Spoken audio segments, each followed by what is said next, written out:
যে কোনো ফেস্টিভ্যালে ঘরে নতুন চাদর হবে না সেটা তো হতেই পারে না, সেটা ভাবাই যায় না। তাও যদি আবার হয় বাঙালির পয়লা বৈশাখ। হ্যাঁ, আজকের পয়লা বৈশাখ, আর সেই উপলক্ষে আমিও ঘরের নতুন চাদর পেতে নিয়েছি। সবাই কেমন আছো? অনেক দিন পর আজকে একটা ছোট্ট ব্লগ নিয়ে এসেছি পয়লা বৈশাখ। পয়লা বৈশাখে সবাইকে অনেক অনেক শুভেচ্ছা, শুভ পয়লা বৈশাখ, সবার অনেক ভালো কাটুক। আর আজকে আমার বিছানার চাদরটাকে চেঞ্জ করি, আজকে আমার সকালবেলার দিন শুরু। চাদরটা দেখো, আমার বেশ ঘরের মধ্যে একটু হোয়াইট হোয়াইট চাদরগুলো হবে, বেশ ভালো লাগে, কারণ এই সাদা ধরনের চাদরগুলোতে বেশ শুতেও আরাম আর দেখতেও বেশ ঘরটাকে সুন্দর লাগে।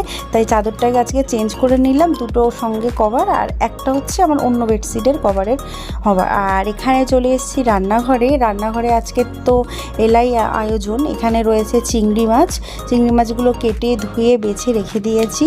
চিংড়ি মাছটা আজকে মালাইকারি হবে। আর এখানে রয়েছে চিকেনটারও সুন্দর একটা অন্য কিছু আজকে করার চেষ্টা করব। আর এখানে বড় একটা কাতলা মাছের মাথা রয়েছে, সেটা দিয়ে আজকে ডাল হবে। আর এখানে যে মাছটা রয়েছে সেটা দিয়ে আজকে দই কালিয়া হবে। তো বলেছিল বিরিয়ানি হবে, তো আমি বললাম না, বিরিয়ানি তো সবসময় খাই, তো আজকের হবে তোমার বাঙালির রান্না 5 রকমের ভাজা। এখানে রয়েছে পটল, বেগুন, ঢেঁড়স ভাজা, শাক, এগুলো সব করব। আর ওদিকে মাছ মাংস সব করব। তো বর একদম ভোর 4টের সময় গিয়ে বাজারটা করে এনেছে, আর আসার সময় ওখান দিয়ে পেটাই পরোটা আর ঘুগনি নিয়ে এসছে। পেটাই পরোটা তো বেশ ভালো লাগে, আমরা অনেকেই ফেসবুকে দেখেছি বাঘাযতীনের ভাইরাল পরোটা। তো ওনার কাছ থেকে এই পরোটাটা এর আগেও অনেকবার খেয়েছি, তারপরে উনি দেখি। আর ব্যাস, আমার রান্নার ওখানে প্রিপারেশন তো করে এসেছি। আর এখানে এবার ঠাকুরের আজকের ঘর সাজবে আর ঠাকুর সাজবে না, এটা তো হতেই পারে না। তাই ঠাকুরের জন্য সুন্দর ড্রেস নিয়ে এসেছি। আজকে ঠাকুরকে ভালো করে স্নান করিয়ে আর এই সুন্দর করে আজকে সাজাবো। এই যে আমার পুজো দেওয়া শেষ, আর সুন্দর করে ঠাকুরকে আজকে মন ভরে পুজো দিয়েছি। যখন রান্না করছিলাম না, তখন যেন মনে মনে এই চিন্তা করছিলাম কখন পুজো দেবো কেন বলো তো? কারণ ঠাকুরের জন্য নতুন জামা, এই যে পাতার নতুন এইটা হলুদ কালারে ম্যাচ করে যে এইটা নিয়ে এসেছি, আসনটা, তারপরে এই ধূপদানিটা দিলে না বড্ড আসনগুলো পুড়ে যেত ছাইটা পরে, এই জন্য নতুন থালাটাও নিয়ে এসেছিলাম যাতে এটার মধ্যে বসিয়ে দেবো। আর আজকে সুন্দর করে স্নান করিয়ে পুজো দেবে বলে মনটা শুধু ছটফট করছিল যে কখন রান্না শেষ হবে। তো এখন আপাতত রান্না শেষ। আজকে তো এমনি রোজ তো নতুন দানা দিয়ে বৃহস্পতিবার করে আমি মিষ্টি দিই, যেহেতু ফলটা আমার যেহেতু ছোটো ঠাকুরের আসন, তাই ফলটা দেওয়ার আর জায়গা হয় না। তো আজকের একটা গোটা তরমুজ এনেছি, তো সেটা তো প্রথমে একটু করে কেটে দেয় না ভেতরটা লাল আছে কিনা, তো সেটা ঠাকুরকে দিয়েছিলাম খেতে, সেটাও একটা বলছি। এই যে আরতিটা এখনও নেবেনি, অন্য সময় আরতি নিভে যায়, আজকে সবগুলো সুন্দরভাবে জ্বলে দেখি না সুন্দরভাবে নিভলো, তার মানে কি ঠাকুর আজকে আমার সন্তুষ্ট হয়েছে। দেখো সবগুলো এখনও জ্বলছে, কখনো আরতি করেছে। এই যে গোটা তরমুজটা কালকে না পরশু দিন তরমুজ নিয়ে এসেছিলাম, আর এনে ফ্রিজে রেখেছিলাম। নীলষষ্ঠীর দিন হাত তরমুজ এনেছিলাম, এত ভালো তরমুজটা ছিল, এত ভালো ছিল, মানে এরকম ভালো তরমুজ হয়তো আমি কম খেয়েছি।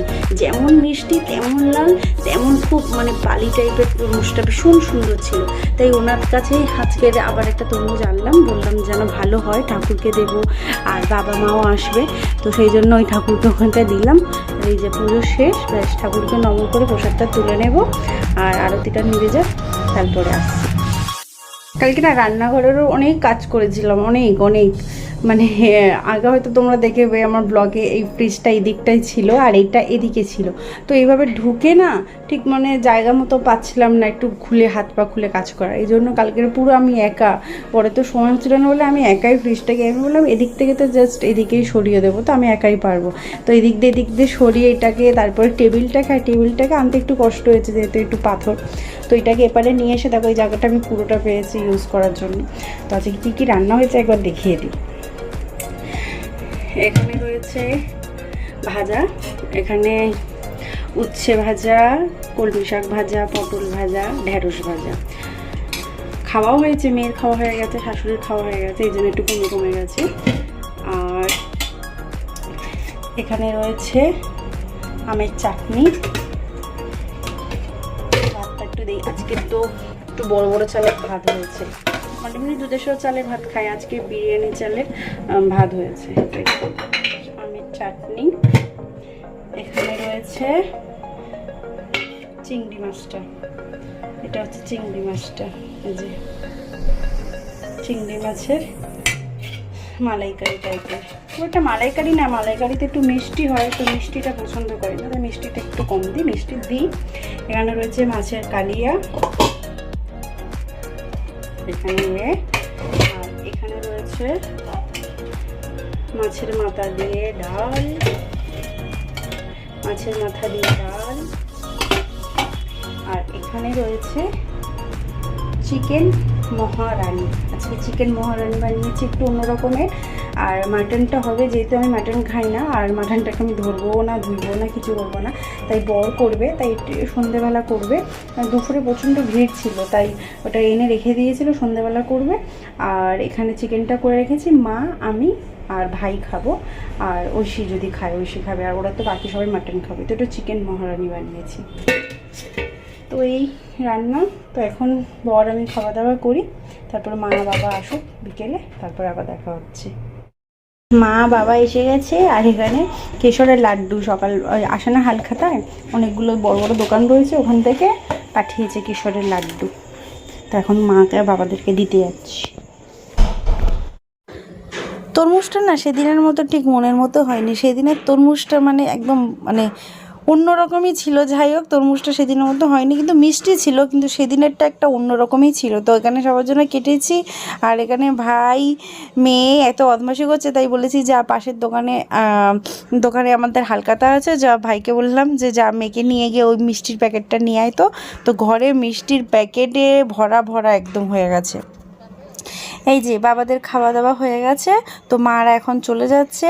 তো এখান থেকে একটুখানি 8B পড়বে, এখান থেকে হেঁটেই চলে যাবে। তো বাবা মা ভাই চলে যাচ্ছে, তারপরে হঠাৎ করে দেখি অটোটা চলে এসেছে।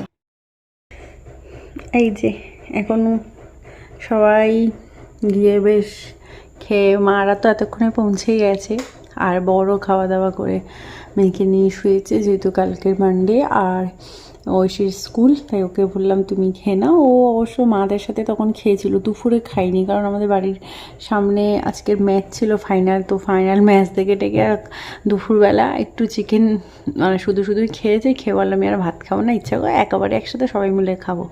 তারপর মা বাবা ভাই বর সবাই একসাথে খেয়েছে, তারপর মেয়েকে খাওয়ালাম, খাইয়ে সবাইকে খাইয়ে দাইয়ে ব্যাস যার মতো খুশি হয়ে বাড়ি গেল, আর আমি আমার খুশি মতো খেতে বসলাম। আসলে না আমি সব কিছু না গুছিয়ে খেতে বসতে পারি না, এলোমেলোর মধ্যে খেয়ে আমার ঠিক পোষায় না, মনে হয় যেন আজকে শান্তি লাগে না, ইয়ে হচ্ছে কথা। কারণ আমি অল্প খাবো, কিন্তু আমি একটু শান্তভাবে সব কিছু একটু খেতে খেতে অবশ্যই আমি অনেকজনের ব্লগ দেখি, একটু ফোন ঘাঁটি, তো আমার এগুলো ভালো লাগে। এই জন্য সবাইকে খাইয়ে দেয়, যে যার মতো ঘুমিয়ে পড়েছে, আর আমি এখন খেতে বসলাম। এই অল্প একটু ভাত নিয়েছি, একটু শাক ভাজাটা নিয়েছি, শাক ভাজা খেতে আমি ভালোবাসি, আর বাকি ওবেলা যা রান্না দেখালাম তাই নিয়েছি। জানি না কতদূর খাবো কিনা, সবই সামনে আছে, লাগলে নেব, না লাগলে তুলে রেখে দেবো। খাওয়া দাওয়া শেষ, আর আমি এখন এই যে ফেস ওয়াশ নিয়েছি, মুখটা ধুবো। আর আমিও অনেক পরিশ্রম হয়ে গেছে আজকে অনেক, আর কালকেরও অনেকটা ঘরে কাজ করেছি, বাকিটা গিয়েই আজকে বিছানায় শুলেই আজকে ঘুমিয়ে পড়বো। অন্য সময় তো একটু ফোন টোন ঘাঁটি, কিন্তু আজকে মনে হচ্ছে আর ঘাঁটতে পারবো না। আর এমনিতে কালকে সকালে আবার স্কুলে প্রায় এখন 1টা বাজতে যায়, আমিও মোটামুটি ঘর ধর পুরো ক্লিনই করে রেখেছি। বাকি আর সব বাসনই ধোয়া, খালি আর দুটো থালা রয়েছে, ওইটা আর ইচ্ছা করলো না মাজতে, মানে যেটা আমি খেলাম আর কি, ওই থালাটাই রয়েছে। এখন ব্লগটা এখানেই শেষ করব। সবাইকে আবারও জানাই শুভ নববর্ষ, শুভ আজকের না পুরো বছর, আগামী সারা জীবন সবার ভালো থাকুক, সবার ভালো কাটুক, এবং সবাইকে ভালো রাখো।